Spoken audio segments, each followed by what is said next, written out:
ಈ ಕಾರ್ಯಕ್ರಮವು ಅತ್ಯಂತ ಅರ್ಥಪೂರ್ಣವಾಗಿದೆ. ಒಂದು ರೀತಿಯ ಸೌಹಾರ್ದ ಸಂಗಮ ಎಂದು ನಾವು ಹೇಳಬಹುದು.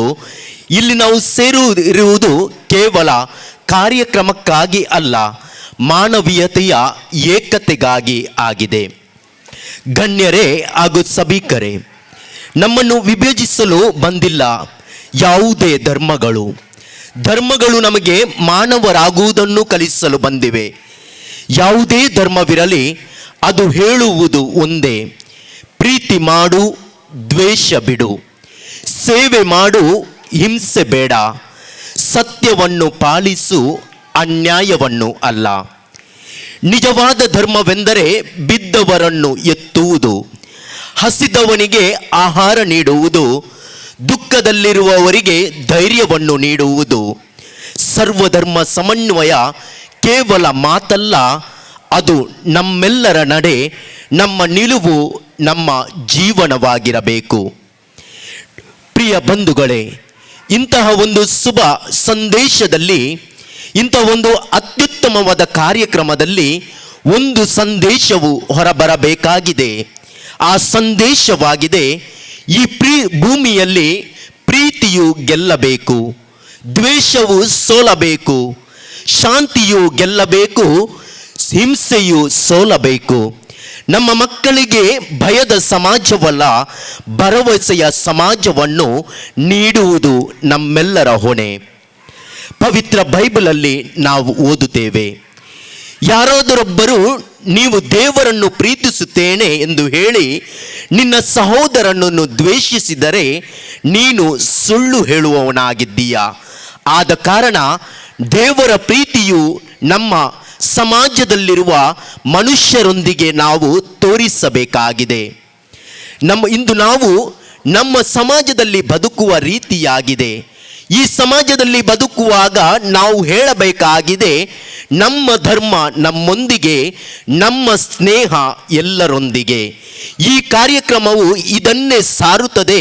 ನಮ್ಮ ಈ ಪರಿಸರದಲ್ಲಿರುವ ನಮ್ಮ ಎಲ್ಲ ಬಂಧು, ನಾನು ಕ್ರೈಸ್ತನಾದರೂ ಹಿಂದೂ ಸಹೋದರನೊಂದಿಗೆ, ಹಿಂದೂ ಮುಸ್ಲಿಂ ಸಹೋದರಿಯೊಂದಿಗೆ ಸ್ನೇಹ ಸಂಯಮದಿಂದ ಇದ್ದಾಗಲೇ ನನಗೆ ನನ್ನ ಧರ್ಮದ ಬಗ್ಗೆ ಸರಿಯಾದ ಮಾಹಿತಿಯನ್ನು ನೀಡಿದಂತೆ ಧರ್ಮದ ಮಾನವೀಯತೆಯನ್ನು ನಾನು ಸಾರಿದಂತಾಗುತ್ತದೆ. ವೈವಿಧ್ಯತೆಯಲ್ಲಿ ಏಕತೆ ನಮ್ಮ ಭಾರತ ದೇಶದ ವೈಶಿಷ್ಟ್ಯತೆ.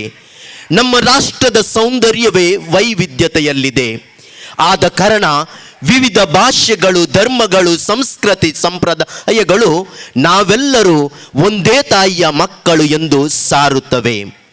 ಪ್ರಿಯರೇ, ನಮ್ಮ ಈ ಪರಿಸರದಲ್ಲಿ ನಾವು ರಾತ್ರಿಯಿಂದ ಬೆಳಗಿನವರೆಗೆ ಹಿಂದೂ ದೇವಾಲಯದ ಗಂಟೆಯನ್ನು, ಮಸೀದಿಯ ಆಜನ್, ಚರ್ಚಿನ ಬೆಲ್, 3 ಧ್ವನಿಗಳು ನಮಗೆ ಕೇಳಸಿಗುತ್ತವೆ.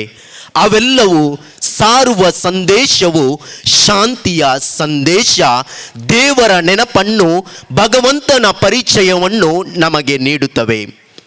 ಯಾವ ಧರ್ಮವು ನಮಗಾಗಿ ಅಥವಾ ಇತರರಾಗಿ ಧರ್ಮಕ್ಕಾಗಿ ಸಾಯಲು ಹೇಳುವುದಿಲ್ಲ.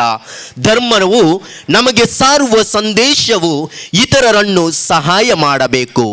ನಮ್ಮ ಈ ಪರಿಸರದಲ್ಲಿ ನಾವು ನೋಡುತ್ತೇವೆ, ಒಬ್ಬರಿಗೆ ರಕ್ತದ ಅಗತ್ಯವಿದ್ದಾಗ ಯಾರೂ ಕೇಳುವುದಿಲ್ಲ ಅವನು ಅಥವಾ ಅವಳು ಯಾವ ಧರ್ಮದವನೆಂದು. ಯಾರೂ ಅಪಘಾತಕ್ಕೆ ಈಡಾದಾಗ ನಾವು ನೋಡುವುದಿಲ್ಲ ಯಾವ ಧರ್ಮದವರೆಂದು. ಬದಲಾಗಿ ಧರ್ಮವನ್ನು ಬಿಟ್ಟು ಮನುಷ್ಯತ್ವವನ್ನು ಹಿಡಿದು ಅವರ ಸಹಾಯಕ್ಕೆ ನಾವು ಹೋಗುತ್ತೇವೆ. ಆಸ್ಪತ್ರೆಯಲ್ಲಿ ಇರುವಾಗ ಡಾಕ್ಟರನ್ನು ಹುಡುಕಿಕೊಂಡು ಬರುವಾಗ ಯಾರೂ ಕೇಳುವುದಿಲ್ಲ ಆ ಡಾಕ್ಟರ್ ಯಾವ ಧರ್ಮದವರೆಂದು. ಬದಲಾಗಿ ಕೇಳುತ್ತಾರೆ ಆ ಡಾಕ್ಟರ್ ಆ ಶುಶ್ರೂಷೆಯನ್ನು ಸರಿಯಾಗಿ ಮಾಡುವಂತಹ ಅನುಭವ ಅವರಿಗಿದೆ ಎಂದು.